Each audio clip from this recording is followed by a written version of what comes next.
Hello everybody, it's Tommy and welcome back to another speed build for the Disney Save. Today, we are working on the final brand new build for Forgotten Hollow. This is the new Bald Mountain, aka Chernabog's home from Fantasia. I have a lot to explain when it comes to what was decided in making this build today, but I do want to just preface that previously in the save file, this lot was Maleficent's castle. And Maleficent's castle is not getting removed from the save file. It is temporarily getting taken out because it's going to end up in a different world. And I have a feeling I know which world it will be going into, but it's not going to be for a little while. So if you download the newer version of the Disney Save after I'm done with Forgotten Hollow, you will notice it missing because obviously this is the lot that it was previously on. So I'm just taking it out for a little while I shift some things around, and it's essentially going into a world that I am not touching quite yet. So it doesn't make sense to like plop it down over there without maybe renovating it, maybe just taking a look at everything, updating it with the Enchanted by Nature pack potentially. I also did this with Cruella de Vil's mansion at the bottom of this world. She is also staying in the save file. Basically, her and Maleficent are going to run around as townies for a little bit while I shift their houses around, but both of their homes are going to end up in a world in the future. So I'm going to hold on to the files and just temporarily take them out. Now for today, we are focusing on Chernabog's new house. This is kind of like a broken, dilapidated former castle, and the reference for this comes up in a few different ways. So if you actually watch Fantasia, he is the last number in the movie, and Chernabog doesn't really have a house. Most of that musical number, he is quite literally sitting at the top of the mountain, and or he is the mountain itself, and the mountain kind of comes to life, and then by the end of it, he sinks back down into the mountain. So when I first was making this, I initially really wanted to try to find a way to include that mountain, and you will see pieces of this back when I did Horn King's Castle, because Horn King's Castle, since all of my characters from Horn King, Hercules, and Chernabog all lived in that house together, it was a version of Horn King's Castle, but it was a little bit more mountainous and rocky because I was trying to bring some of that Chernabog into it. So when I started today's build, I was really trying for a long time to work on landscaping, rock structures, trying to make some kind of a tower at the top of some rocks. And I think because ultimately this isn't a super huge lot, and I've struggled with that even back when it was Maleficent's castle, there is not like a ton of space here to do a ton of rock work. There really isn't at all in this world, which is one of the reasons why Horn King's Castle has been such a bit of an issue for me, because I wanted to do so much more with it that would really be allowed in this space. And ultimately, a lot of what I was doing with the rocks didn't really look very good in the rest of the neighborhood in comparison, and I kept going out to the world map and kind of looking over everything, and I really didn't like how it looked. So I did some more research, and turns out there is a couple of different ways that Disney has depicted Chernabog having some sort of a castle. If you've ever played Disney Dreamlight Valley, you'll probably know that there was a premium item, and it wasn't a house skin, but it's just like a item, and it's like a mountain piece, and at night Chernabog will come out of it. But what you probably didn't notice is that around this mountain piece there are broken pieces of walls, and I wondered where they had gotten that from. Like, why does the item essentially look like a chunk of a mountain with some walls attached to it? It's a very strange item even for Disney Dreamlight Valley to make, and when you put it in your valley, it takes up so much space and it's just like this big chunk of land. It's very weird, and again, not really a great reference when it came to today's build. But then there is a ride in Disneyland Paris, and I believe it's called Storybook Canal or something similar. This ride does also exist in Disneyland from what I've read. However, one of the differences between the two rides is that in the Paris version, there is a section of the ride that is dedicated to Chernabog, and he is standing at the top of this broken down castle looking over a little bit of a village area. And that is actually what the Disney Dreamlight Valley, as far as I can tell, this is not like canon fact, but from what I am looking at between the two references, they are so similar. The broken walls and the pieces of architecture that they put into that Disney Dreamlight Valley asset are the same as the castle that they used on this Storybook Canal ride. You can definitely see a similar shape, and then I rewatched Fantasia and I realized that this castle does actually appear in the musical number, and Chernabog doesn't necessarily like cast over it or live in it or is depicted in the way that the ride was showing, but it still definitely worked. Mixing all of that together, I decided I would make this little broken down castle castle for him. And to me, this makes a lot of sense. And this is also a little bit easier of a translation. This is something that's a little bit more attainable, but fits really well of the theming inside Chernabog and also is a direct pull from Fantasia. So at the end of the day, I'm happy with this choice. So basically, this is some kind of a broken down castle. The way that I thought of this is it probably was a much larger castle at a different point, and either Chernabog has completely destroyed it or it's always kind of looked like this, and because of that, Chernabog loves it. Like, this is definitely his vibe, especially from the outside. Or he used to be like ruler of this castle and ruler of this kingdom, and maybe, I don't know, whatever backstory happened to Chernabog, there's a potential that this is all that remains of his former castle. Now, none of that is canon. This is all just stuff I'm kind of thinking about while I'm doing the build, and maybe putting a little bit into his character in my version in the Disney save just to have him have a little bit more something to do. It also fits on the lot a lot better. It matches the neighborhood a lot better. It is the castle of the neighborhood and very like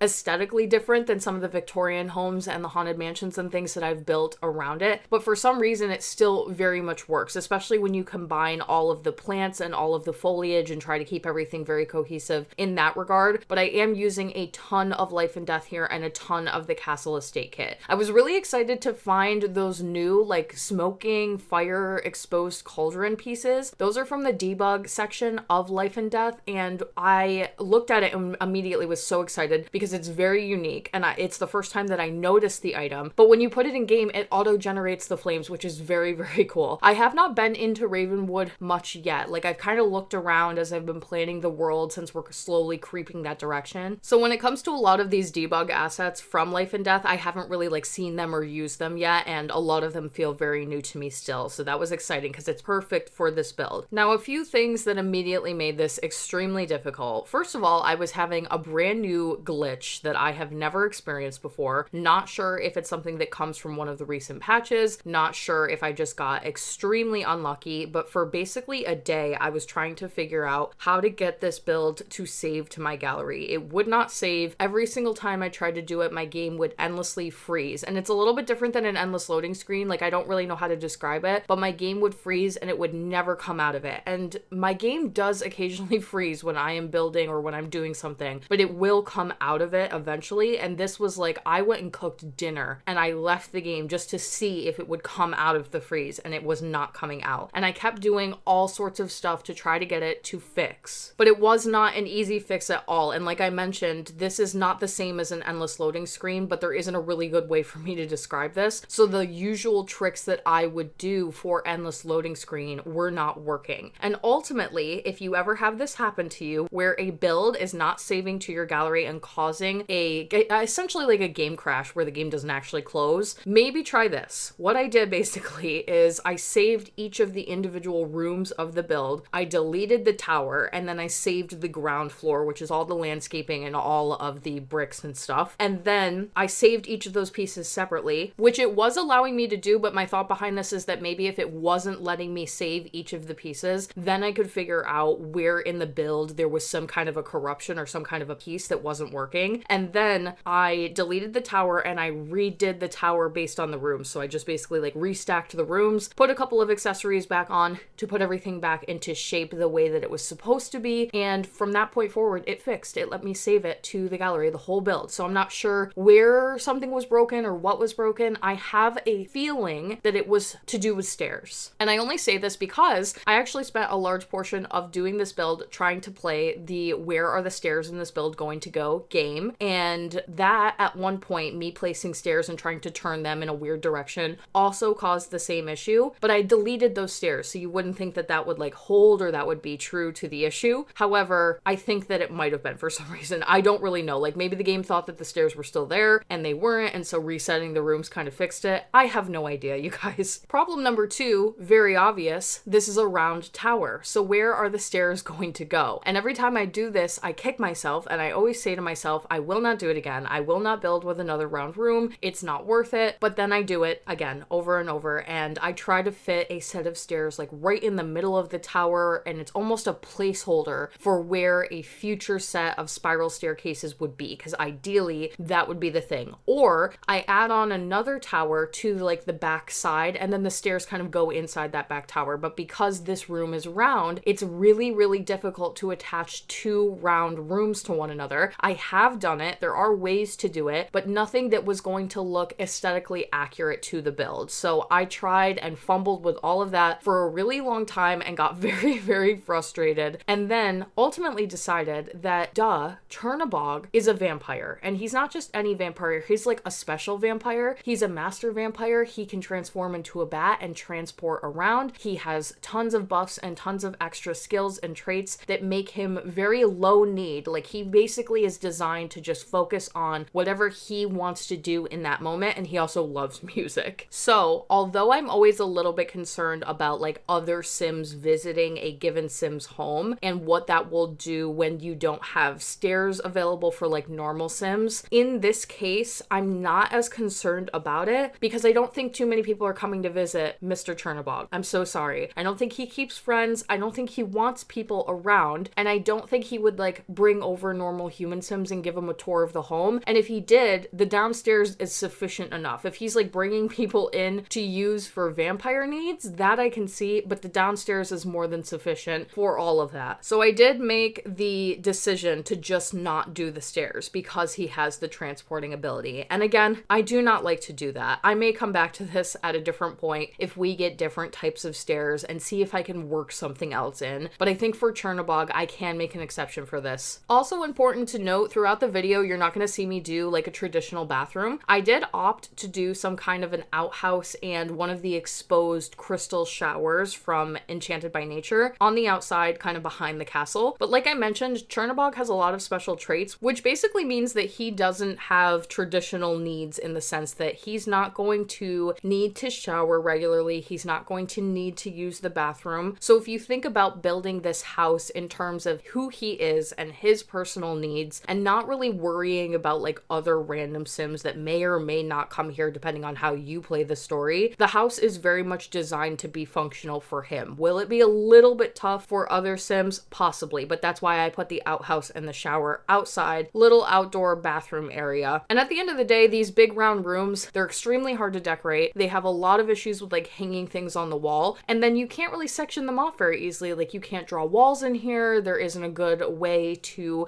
do that and then give like the privacy of a bathroom. So other than having the additional tower, again, I'm kind of at a loss of how to properly integrate that. So I think it's fine. I think that it makes sense because this is Chernabog's home. There are few Sims that this would totally work for. The bottom floor ends up being what I would call the living room. The middle floor is the kitchen and dining, and then the top floor is going to be his bedroom. Obviously, you're going to notice right away throughout the build, I am using a ton of Enchanted by Nature. There is so many beautiful, beautiful assets that come with that pack. I just purchased it before doing this build, and I will say, beautiful pack, beautiful items. I'm so excited by the creativity of some of these pieces. Like, there are a lot of repetitive pieces that we get in The Sims. We get bars all the time. We get bar backings. We get certain items that you're like, maybe just don't even do any more of those Sims team. However, every single thing that I looked at in this pack, I was so excited about. I'm going to use them a ton. I'm going to try not to use them like overly repetitively because it won't feel very special if I do things like that. And I know obviously I was excited for today's build and having all of this stuff like newly available to me. So obviously I went a little heavy on it. But I will say, because we don't really have a medieval pack, this pack is at least temporarily taking the placeholder of medieval type stuff in The Sims 4. Since everything has a organic or handmade feel to it, and we don't have anything else even comparable in terms of like something that leans a little bit more castle medieval, things that I think would have worked a little bit better in here. Since we don't have that, this is kind of the pack that makes sense when it comes to builds like this, where you definitely can't have a lot of modern furniture and you want things that feel a little bit more touched by nature. Or I really, if ideally I could do this like with any kind of pack theming in the world, this definitely would have leaned more medieval. And I think the only thing that is unfortunate unfortunate about using like Enchanted by Nature in here is that it creates kind of like a cozy feeling, and it's really nice. And you might not consider that very much when you think of Chernabog. You might come in the living room space in particular and see like the cozy fireplace and some of the greenery on the walls and the greenery on the bar and think to yourself, it's so nice in here. Like, it's very nice and cozy and nicely decorated, and the lighting and the ambiance. And maybe for Chernabog, that's not exactly what you want to go for. You would want to go for something a little bit more cold and sterile and maybe not as well taken care of, and a little bit leaning more in the medieval direction. But because we don't have that stuff, this is the happy medium for now. And I'll make the argument that I think Chernabog gives a little bit bougie. In the depictions that he's had outside of Fantasia, because obviously in Fantasia you don't really get to know who he is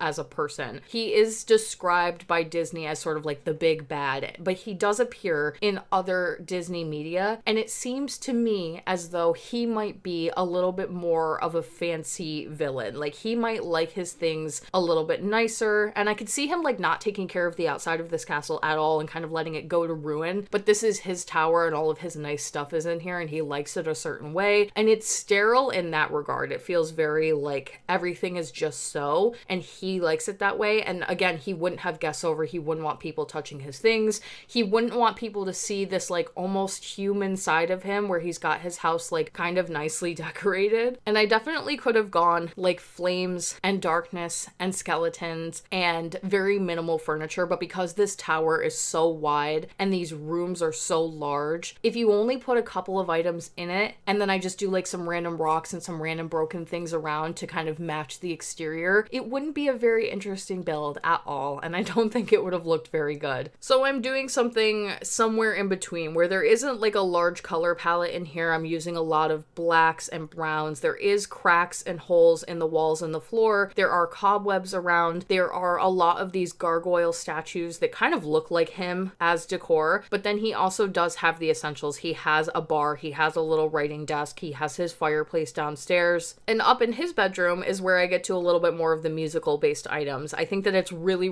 funny, and it's been like long canon in the Disney save file that Chernabog loves music, and so he probably like sits up in his room and plays the pipe organ from the Vampires pack all night loudly for the rest of Forgotten Hollow to listen to. Another thing to think about when it comes to doing these kinds of builds where the characters are supposed to be maybe like they don't have a lot of shown interests, or they are, in Chernabog's case, the embodiment of pure evil. So it's like, what does the embodiment of pure evil decorate their home with? What do they have laying around? And that's a really hard decision to make, especially when so much of the Sims catalog is cutesy and cozy and girly and pink and pastel. There's a very limited number of items that you can use in terms of decor, and I mean like little clutter decor. Like when I place down a bookshelf or an end table, what do I put on it that isn't a candle? Because that can get very repetitive. So that's very tough. I tend to lean into Star Wars for that type of thing because a lot of the little clutter pieces from that pack are so ambiguous that you could make them pretty much anything. In his case, when I was placing a lot of those Star Wars bottles around, I thought of them as maybe drinks or potions or things that he's like kind of working on. I think he would read. That's like kind of the idea that I had in my head. So he has a couple of bookshelves around and he has some random books laying around. I think he would lounge a lot. I think that he would play music. Obviously that's very specific to his character, so I put the pipe organ into his bedroom. He might spend a lot of time practicing that upstairs. And other than that, I don't really know. I don't think that he needs a whole lot. Like, clutter is definitely not something that's going to work very well in a build like this, so I tried to focus more on sectioning each of the rooms into little areas that are seating arrangements and then obviously necessity type of things, and definitely trying to keep that mix between keeping it dark and creepy and medieval and leaning more into like the vampires type of stuff, and then putting in the splashes of Enchanted by Nature, which has that handmade feel but is a little cozy, and I will admit that. So some of like the lighting and things like that, it's like very nice. I am planning to basically go throughout the Disney save and do a major update and overhaul with Enchanted by Nature, both from the build and buy items and a lot of my builds that are more outdoorsy or organic and need those like pieces that I never ever wanted to use, like a modern shower on like any given lot that category sort of fits under. And now I have something that can finally take that place. So I do want to go through and just look at pretty much everything and replace things here and there. I don't want to go crazy with it because, like I mentioned, I don't want to get too comfortable with like overusing these items, but I do tend to build pretty frequently in the direction of where this pack kind of lies. And I also need to go through the Disney save and fix and redo a lot of my spellcaster sims that were supposed to be fairies. So obviously that's going to include characters like Tinkerbell, her sister Periwinkle are in the save file. When I do Innisgreen, Tinkerbell and the Neverland Fairies are definitely going to be coming up as something in the future. So I am kind of like holding off on that a little bit. A lot of people have brought up if Maleficent should potentially be a fairy. I think she canonically is also sort of a fairy. So there's some ideas of what to do there with her. And then there are some other characters that can be made into fairies, such as Gemma Moth over in the Bugs Life Circus household, or Ray from Princess and the Frog. So I have some things to work on and some stuff to do in the background, and I am planning for that. I just don't know when I should actually take the time to do that, and it's going to be a really long process, obviously. And that is the end of today's build, the new Bald Mountain. Let me know what you thought of everything down in the comment section below. The next thing you're going to be seeing from me is the long speed build from this world,